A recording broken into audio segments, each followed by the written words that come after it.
आज का हमारा टॉपिक है introduction linear pair equation in two variable NCERT 10th class exercise 3.1 linear equation pair linear equation in two variable.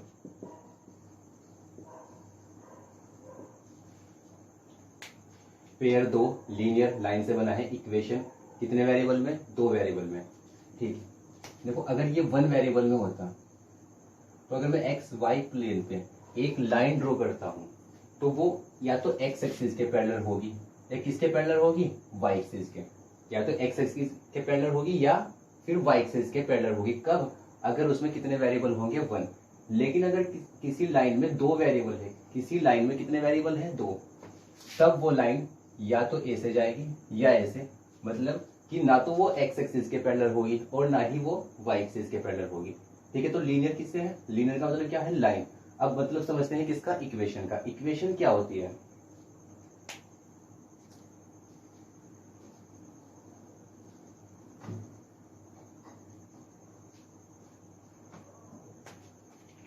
अगर मैं एक लाइन ड्रॉ करता हूं,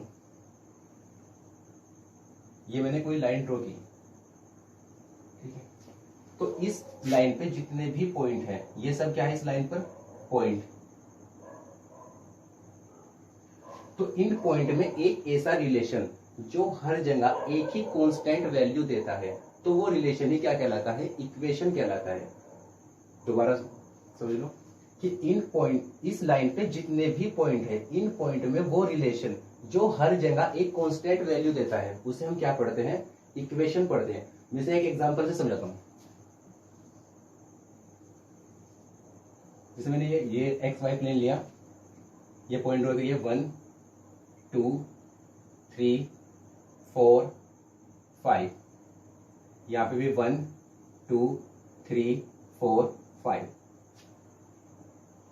ये एक लाइन ड्रॉ की। तो अगर मैं इस पॉइंट के कोऑर्डिनेट की बात करता हूं तो इस पॉइंट के कोऑर्डिनेट क्या होंगे? 5,0। इस पॉइंट के कोऑर्डिनेट 4,0 4,1। इस पॉइंट के कोऑर्डिनेट 3,2। इस पॉइंट के कोऑर्डिनेट 2,3। इस पॉइंट के कोऑर्डिनेट 1,4 और इस पॉइंट के कोऑर्डिनेट 0,5। तो मैंने आपको बताया है कि मैं बात कर रहा हूं इक्वेशन की। इक्वेशन क्या है कि इन पॉइंट पे, इस लाइन के जितने भी पॉइंट है, उन पॉइंट पे एक्स वाई में एक ऐसा रिलेशन जो हर जगह एक ही वैल्यू देता है, उसे हम इक्वेशन पढ़ते हैं। देखिए यहाँ पे अगर मैं इन दोनों को प्लस करता हूँ, ये एक्स है, ये दूसरा क्या है? वाई। अगर मैं इन दोनों को प्लस करता हूँ, 5 + 0 5, 4 + 1 5, 3 + 2 5, 2 + 3 5, 1 + 4 5, 0 + 5 5। यानी इसके इस लाइन पे जितने भी पॉइंट है, अगर आप उनमें एक्स और वाई को प्लस करते हैं तो हर जगह में एक ही वैल्यू मिलती है। वो कितनी मिलती है? 5। तो अगर मैं एक्स और वाई को क्या करता हूं? प्लस, तो मुझे वैल्यू क्या मिलती है? 5। यानी एक्स और वाई में एक रिलेशन आया है, उस रिलेशन, वो रिलेशन क्या है? प्लस। कि अगर हम एक्स और वाई को क्या करते हैं? प्लस, तो हमें हर जगह हर पॉइंट पे इस लाइन के हर पॉइंट पे एक ही वैल्यू मिलेगी। अगर आप एक्स और वाई को प्लस करेंगे, वो क्या है? 5। तो इस रिलेशन को हम क्या पढ़ते हैं? इक्वेशन पढ़ते हैं। क्लियर? अब इसकी जनरल सॉल्यूशन, जनरल टर्म्स की बात करते हैं। लीनियर इक्वेशन की जो जनरल इक्वेशन है वो क्या है? अगर मैं यहाँ पे ये कांस्टेंट, यहाँ पे कोफिशिएंट कितना है? 1, यहाँ पे भी कोफिशिएंट 1। अगर मैं इसे जनरल कोफिशिएंट लेता हूँ a, x एट इज, इस कोफिशिएंट, यहाँ पे जो कोफिशिएंट है 1 है, अगर इसे भी जनरल कोफिशिएंट ले लिया जाए b y, और इस कांस्टेंट को भी जनरल कांस्टेंट ले ले c, इज इक्वल्स टू 0, तो ये हमारी इक्वेशन आ गई स्टैंडर्ड इक्वेशन किसकी? Linear equation. ठीक है, अब जो ये पॉइंट है, इस लाइन पे जितने भी पॉइंट है, ये पॉइंट ही इसके क्या कहलाते हैं? सॉल्यूशन कहलाते हैं।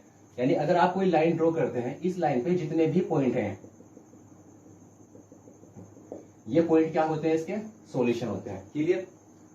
अब बात करते हैं पेयर की। यानी अगर हमारे पास दो लाइन है, उनके लिए हमारे पास कितनी लाइन है? दो, उनके लिए क्या तरीका है? तो आपको समझ में आ गया होगा कि इक्वेशन हम किसे कहते हैं, और इक्वेशन समझ में आ गया, और फिर सॉल्यूशन क्या होते हैं लाइन के।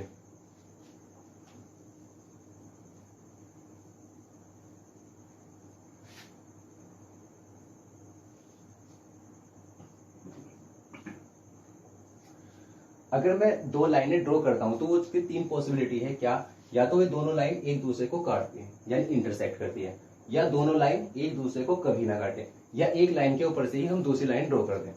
तो फर्स्ट कंडीशन क्या है कि दो लाइन आपने ड्रॉ की और उन्होंने एक पॉइंट पे आप इंटरसेक्ट किया। दूसरी कि आपने दो लाइनें ड्रॉ की और वो कभी भी इंटरसेक्ट ना करती हो। थर्ड, आपने दो लाइन ड्रॉ की और इसी के ऊपर से दूसरी लाइन भी ड्रॉ कर दी। ठीक है, तो यहाँ पे हमने देखा कि ये दो लाइन एक दूसरे को एक पॉइंट पे काटती है। मैंने अभी आपको बताया कि जितने भी पॉइंट इस लाइन पे होंगे वही सब क्या होंगे, इसके सॉल्यूशन। इस लाइन के भी ये सब पॉइंट क्या है, सॉल्यूशन। लेकिन एक पॉइंट, ये कॉमन पॉइंट आ गया जहां पे दोनों लाइन एक दूसरे को काटती है।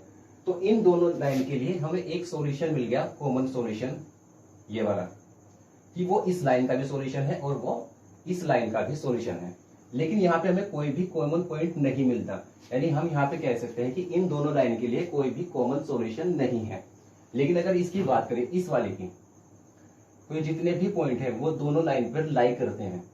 तो इसके कितने सॉल्यूशन हुए, इनफाइनाइट सॉल्यूशन हुए। ठीक है, इस जहां पे हमें लाइन के सॉल्यूशन मिलते हैं उसे पढ़ते हैं हम कंसिस्टेंट फॉर्म। यानी ये वाली सिचुएशन और ये वाली सिचुएशन में क्या है, कंसिस्टेंट है। यानी जहां पे भी हमें सॉल्यूशन मिलेंगे वो वाली फॉर्म क्या होगी, कंसिस्टेंट। और जहां पे हमें सॉल्यूशन नहीं मिलते वो इनकंसिस्टेंट फॉर्म। यानी यहाँ पे क्या है, इनकंसिस्टेंट फॉर्म है, यहाँ पे और यहाँ पे क्या है, कंसिस्टेंट फॉर्म, यानी संगत और असंगत। ठीक है, अगर मैं इस लाइन की जनरल इक्वेशन की बात करूं, a1x plus b1y plus c1, और इस जो ये सेकंड लाइन है उसके लिए इक्वेशन लू a2x b2y और c2 is equals to 0।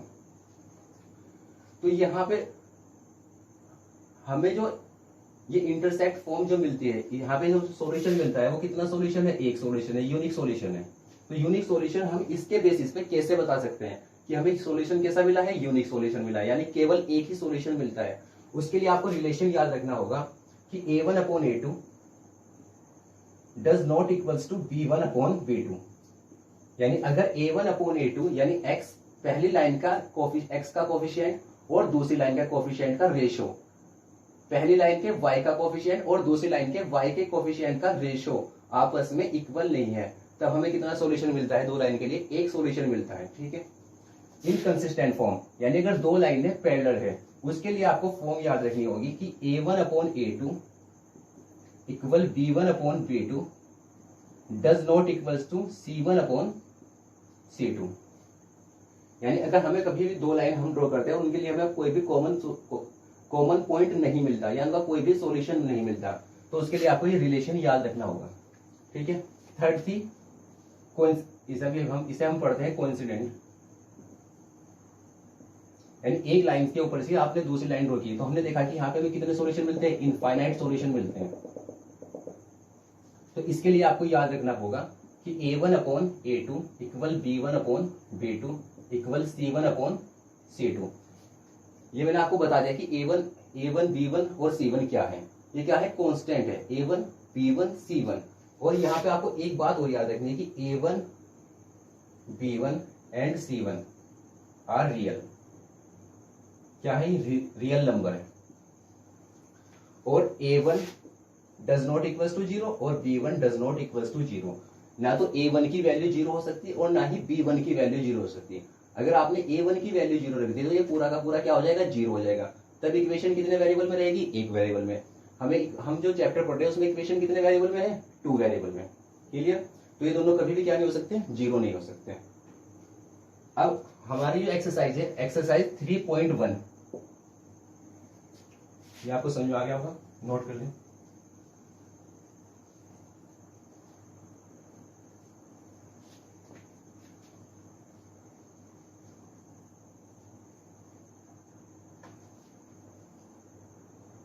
Exercise 3.1 में आपको दो लाइनों को सोल्व करना है। तो हम सबसे पहले हम समझ लेते हैं कि हमें दो लाइन को सोल्व करना है तो उसके मेथड कितने हैं। हमारे पास इसके लिए दो मेथड होंगे। पहला ग्राफिकली दूसरा एल्जेब्रिकली, इसमें इसे बाद में बताऊंगा आपको, ठीक है। अगर हमें ग्राफिकली मेथड से सोल्व करना तो उसके लिए एक्सरसाइज हमें 3.1 करनी है, ठीक है। एल्जेब्रिकली अगर 2 लाइन को हम सोल्व करना उसके लिए बाद की एक्सरसाइज है। तो कल से हम स्टार्ट करेंगे ग्राफिकली सोल्व करना। आपको याद रखना है उस जो ग्राफिकली क्वेश्चन हमें